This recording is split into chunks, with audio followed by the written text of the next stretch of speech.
Isa sa pamaagi sa kaaway ka ng malangan ta, sa nakapalangan sa tuwa. Ingon niya, ginadali nako ug wala nako ginalangan ang pagtuman sa iyahang mga sugo. Una is salvation. So gina-offer ang kaluwasan sa matag usa because salvation is a gift through the grace of our Lord Jesus Christ. So ang kaluwasan walay bayad, regalo na sa. Di na pwede nimo aguan, pinagis mong pagsimba, pinagis mong paghatag. It is the finished work of Jesus on the cross of Calvary. Nga nang daghan man ang uban, madelay ng mga lagad. Madelay, ipuspon nila ang pagdawat kay Christ. Tungod kay, it is part of tactics, devices, strategy of the devil para ang tao dili maluwas. Manaingon sa 2 Corinthians chapter 4 that the God of this world blinded their mind. Mula ang tao dili mo mabasol tungod kay they are blind spiritually. Di na makita ang kahayag ni Jesus. But sometimes, may mga alagad sa Ginoo, pinaagi sa Facebook, music, television, na nag-preach about Jesus, pero i-decide nila na dili sa ko magsimba karon, isa ko mga alagad, kay pasikon. Sayang ang opportunity, sayang ang kwarta, sayang ang blessing, mawala. I-postpone nila. Then, sa mga Kristohanon, ina-delay po nila kaha ang pagpangalagad sa Ginoo. Kini pagdawat kay Jesus. Atong pamilya, kinsa ka wala pa nakadawat. Gina-postpone kaya bata pa ko. Dili sa karon kay unya lang kung di na ko kalihok, madawat ko sa Ginoo, unya kung mamatay siya. Unya kung mabalik ng Ginoo, then wala sa kadawat kay Jesus. Mabata man ka o maedad lang ka, if you not receive Jesus in your life, in your heart, you will going to hell. Walay way out ang impyerno. Pag naana ka dito, forever and eternity na ka na dito. That's why, do not be delay. Ayaw, isang ipustpon ang pagdawat kay Jesus. Ikaduha, kananglangan mga lagat, daghang kayo ang babag. Kapoy, luya, gamay namin sa simbahan. Wala ko yung offering. Naadito akong kalaban. Di ko ganahan sa pastor. Di ko ganahan kay brother, kay sis. Mga nawong nila, wag na lang. So, i-delay niyo mo. Wala ka kabalo. Yata kinaday ka sa sayawan. Alam. Ayaw, paglangan-langan. Di ba may kanta na ayaw? Paglangan-langan. Pagpangalagad, pangalagad. Pag-eskwila, eskwila. Pag matulog, tulog. May katulog ang cellphone. Mag-scroll ako. Tugay. Uy, guys, patro na. Tulog na. Tugay. Mata na, eskwila na. Abot eskwilahan, lipong. Uy, tulog. Hello. Matulog. Eskwila. Kaon.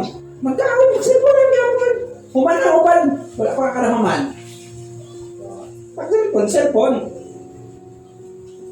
Muna, pag ma-delay, postpone mo. Matingala ka nun sa mga personanon. Dugay na nagsimba. Pero di ka pa lumag-pray. Di mo pagamit. Na naman, kay delay. Dili magpagamit. Kay datong mga nagpapalangan. May utang pa ko, mag-double tire ko. Nangita kwarta. That's why, abot na lang og lubintaan niyos. Kasapaan pa ka, may paampo niyo mo siya. Next, kani. Tuwa ka oras ron ha. First Samuel. Doesn't matter kung tagkan o gamay. Kanti na ay tulo ka dalungan. Ito guys sa gawas. 1 Samuel and chapter 15, 22 to 23. Okay. Magbasa. Microphone.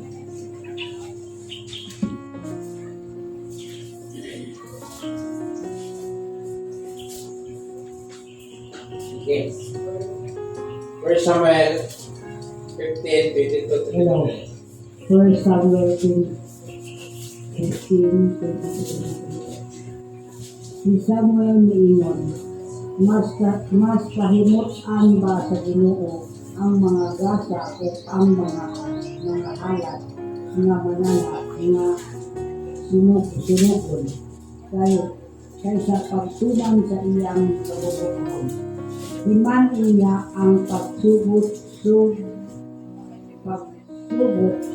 mas maayo pa kaysa alat na manana nga sinugon. Kung ang pagtuman sa pulong sa Ginoo kaysa hambog sa karnero ang pagkamasisilan. Okay. Samara sa sala sa pagkonsulta espiritu o ang pagkakahikulo sama sa sala sa pagsimba kay isalikway mo man ang kabubukon sa Ginoo ihukasan kaniya sa inyo. Okay. Unsa ato ang na-observe kinsa dalang i-mention sa maong bersikulo kinsa nga tawhana na. Dali, repita mo si Samuel. Kita ni Samuel. Si the first king of Israel, si Saul. Naay duha ka Saul sa Bible. Saul sa Old Testament and Saul sa New Testament na mao ni si Pablo. Si Saul is nag-disobey. Well, ang New Testament in Acts chapter 9, nag-obey siya. Sa dami nga nang ginusulod sa city, o isulti sa kanimo ang dapat nimong imuon. Now, kini sa gibutang sa number 17 kay Bert Finney sa nagakahitabo sa matag usa ka nato. Disobedience ang dili pagtuman. Hello, mga bata. Kapila ba kagisugo? O sigag pero wala ka nilihong. Dili malipay ang Ginoo anak. Pagsugoon ka, lihok dayon. Mayroon ka, siya na lang sa okay, busy ko. Wala na din na pwede ng persohanan ka. There are two famous men in the Bible named Saul. Both were from the tribe of Benjamin. 2 Samuel chapter 9 verse 2 and Philippians in chapter 3 verse 5. One was tall, ang isa tangkad, and the other is short. So, paglahi sila ka na karakter. Ang isa is, pareha sila gikan sa usalang ka-tribe. Kining Old and New Testament Saul is from the tribes of Benjamin. Mga talented na mga tribe because they are left-handed. Benjamin, mga kaliwete, mga talented na sila kasi mga kaliwete niya. Then, si Saul sa Old Testament is tangkad. Si Saul sa New Testament is short, butut. But, kining tangkad na Saul sa Old Testament, disobedient. Kining putot nga Saul sa New Testament, obedient. Nag-obey. Then, balikan nato ang gingon sa versikulo.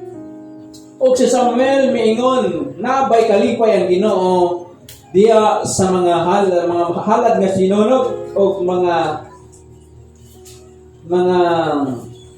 sacrifices. Kaya ang pag-ubi sa tingog sa Ginoo mas maayo pa sa mga halad kaysa ug ang pagpamati kaysa mga tambok kaysa lang sa pag-rebuilding sama sa mga witchcraft, which means pangkulam, pagdiwatahan o kagahi sama sa pagsimbag Diyos. Tungod ni ginasikway ikaw. Kaya kung ginasikway nimo ang pulong sa Ginoo, isikway usab kaniya bilang ari sa Israel. Now, disobedience. part of the devices sa yawa para dili ka magamit sa Ginoo sa hingpit. Gamiton ka pero dili mahingpit tungod kay di man ka mosunod. Mas kusog pa man imong bagulbol ka sa imong tuman. Hello. Kusog pa imong indak-indak sa imong tiid, bustak-bustak sa imong gigunitan, plato ba, kaldero ba, baldi ba, kabo ba, kaya sa imong pagtuman. So, sa'yo may tabo? Si Saul, wala agad niya na-enjoy ang iyang blessing as King of the Israel. Si Saul sa New Testament, ubo siya, pero nag-obey siya na muwali sa pulong sa Ginoo, din may tabo sa iya ha. Ang blessing daghan ang maluwas tungod sa iyang kinabuhi. So sa imong kinabuhi ka ha, daghang panalipay. Ikaw ba ang Saul sa Old Testament na nasuko ang Ginoo? Ikaw ba ang Saul sa New Testament na daghang nalipay? Then, di ko naranginan ang imong mga bulukaton o daghan ang naluwas. Daghang nalipay sa imong kinabuhi. So what made difference between these two men? The Old Testament Saul was disobedient and the New Testament Saul was obedient. Roma 6:14-18 For sin shall not have dominion over you, being then made free from sin, ye become a servants of righteousness. Dapat daw ang sala dili pwede muhari sa tuwa. Unsa na sala? Ang dili pagtuman. Walay bata o may edad na nag-disobey sa Ginoo kinapanalangina. Ang tanan ang ilang kinabuhi dili na jud gitawag nato mawala, matalang, mahisalaag kung sige kag disobey. Kusog pa imong yaw-yaw pagulbol kaysa imong pagtrabaho. Unsay may tabo, walay blessing moabot sa imong ginatuo. Mga kusog mo yaw-yaw diya o mag-complain, kaway-kaway. So, karon mga usapang sa Ginoo na mutuman kada sige yaw-yaw. Tarawa si Saul. Mahatag pa sa iyahang explanation na wala na ko gipatay ang ari, kay sayang mga karnero, tampo kaayo, ingon sa Ginoo pamatya tanan, adili kay sayang. Hugasin niya, dili lang ko, unya lang ko, ugma, tutsimana, sunod tuig, sunod bulan. Tanawa mga plato. Nagkakitang-kitang sunatuin. Okay. Proverbs 22 verse 7.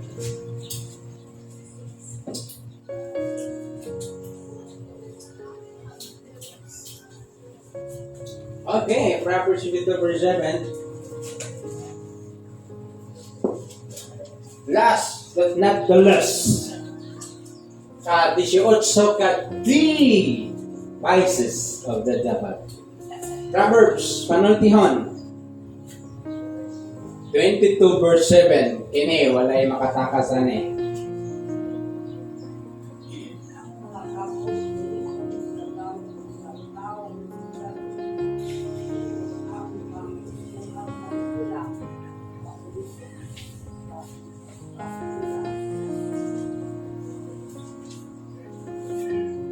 Hello.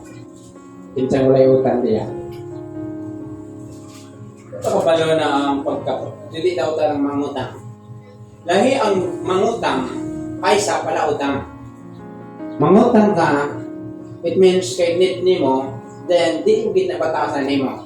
Pero kung pala utang ka, bisan paggamay lang utang mo din nimo. Naman, it is a character and it is part of Satan's ways para iya kang kulungon. Tanawa. Pamalandungi ang taong may utang o naanad na mangutang. Walay lain niyahang conclusion pamaagi sa iyang problema ang mangutang.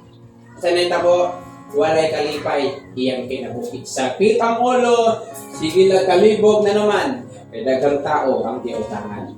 But it is a demonic attack. The rich ruler over the poor, and the borrower is a servant of the leader. So, ang borrower, isa yung borrower. Yan sa proverb, yung ni King Solomon is a servant of a leader.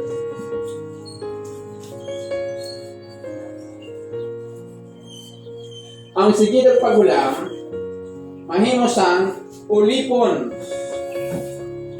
sa ka-leader. Gusto ba ka na ginagawa? Romans 13 verse 8, no man anything, no man, meaning kanay, magkaroon kanay. No man anything but to love one another. It means kinis.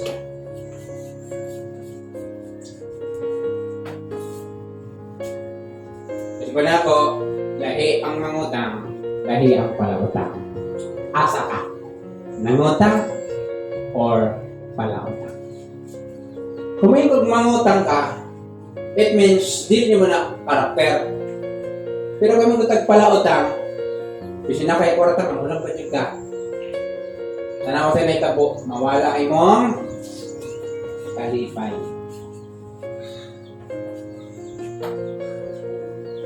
Na naman, singlon man ka, paparangay man ka, papulok man ka, natawag sa interest sa utang niyo 2,000, yung interest 3,000. Sana all.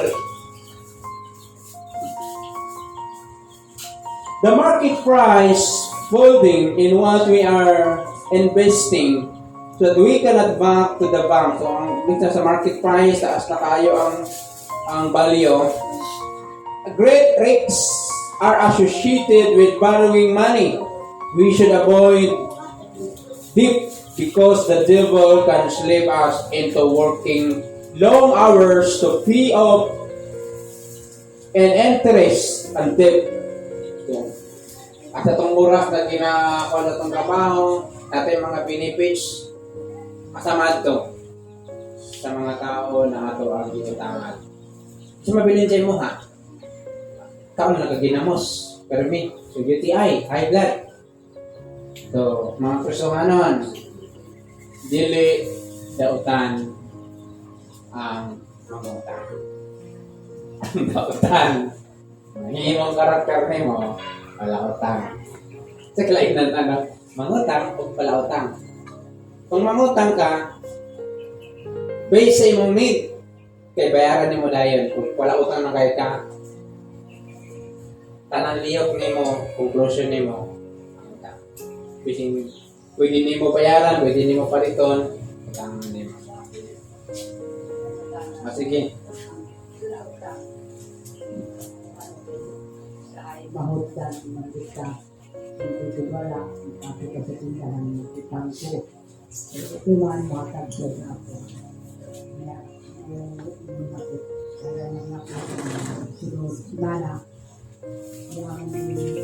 yung madilay din akong pagkutang na ako sa wala ko sa kabayan akong i-aso siya madilay akong pagbayan ani kayo